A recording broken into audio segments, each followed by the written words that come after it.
So I spent all week practicing the pronunciation of this, and I think I've got it. It's volcano. I think it's reminded us in a wonderful way that we actually are very close to one another, and we, as Chira said yesterday, we were brought together sharing a common cloud of volcanic ash. It is, in fact, a very small world, and one that is wonderful to bridge with this technology. I always marvel at how we worry about the effects of technology, the impact it's going to have on kids, the impact it's going to have on education, and yet I find that it drives collaborations that were really never around before, and we have amazing discussions across continents and across institutions, and that's, in fact, really exciting, and we need to figure out how to do that better, and that's really what's at the heart of this meeting. So I think a lot of us are asking, how might we really make a difference? How can we use virtual patients to transform healthcare? This is not about the technology.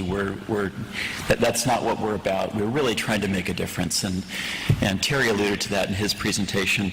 And I just wanted to pick up a number of the themes that he described, but particularly to come back to that issue of collaboration. And I see three areas of collaboration that are extraordinary and that I think have been occurring inside Medbiquitous and, in fact, inside many of the collaborative efforts that are being celebrated at this meeting.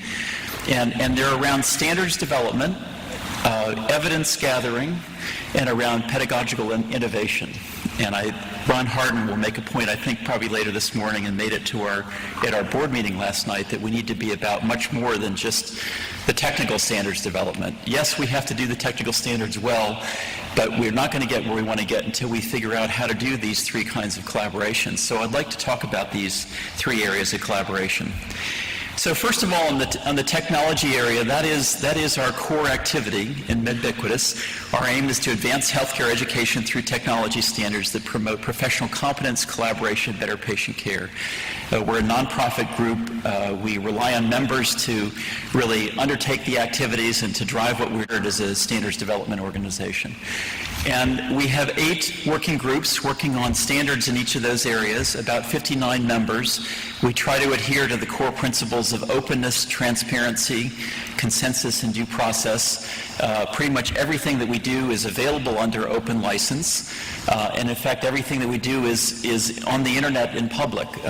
The wikis record really every activity that we have. And we just have decided that it's better to be just completely open about what we're doing.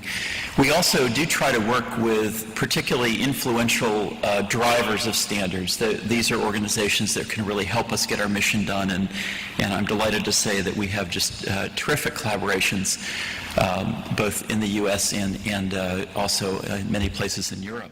And I'm delighted to say that we do finally have a standard for virtual patient.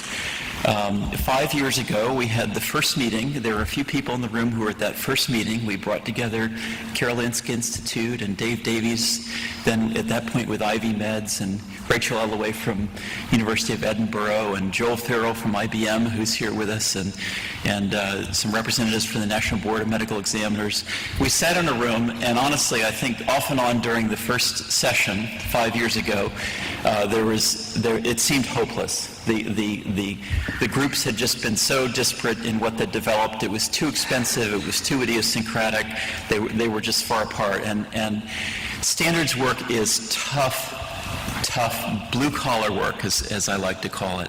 It is heavy lifting. It's messy. It's a lot like democracy. In fact, over the years, you look back at various points in the process, and you see, wow, how did this group stay with it?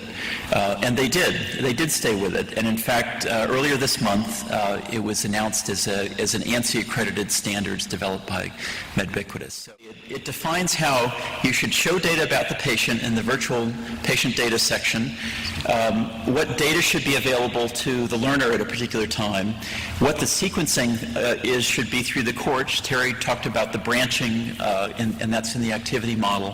What media should be available, whether it's video or imaging or just text. And it basically orchestrates that, brings it together so that the places where an individual learner is are all nodes, and it defines what those nodes are. And then the player is also defined that says, here's how technically you walk someone through this experience. And then separately, there's separate things outside, which is the user information and their tracking. Those are outside the standard. But this is really what it covers.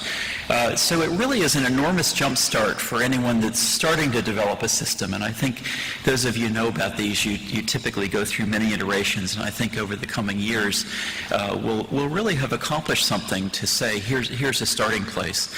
And this is just an idea to give you a snippet of the data elements, and literally there are hundreds of these that are defined carefully.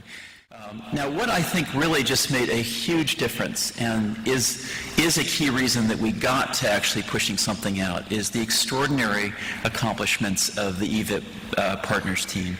And you've heard presentations, and I think we'll hear this week stories about this group spread out over Europe and a terrific collection of 9 organizations, and the program led by, very ably, by the St. George's team.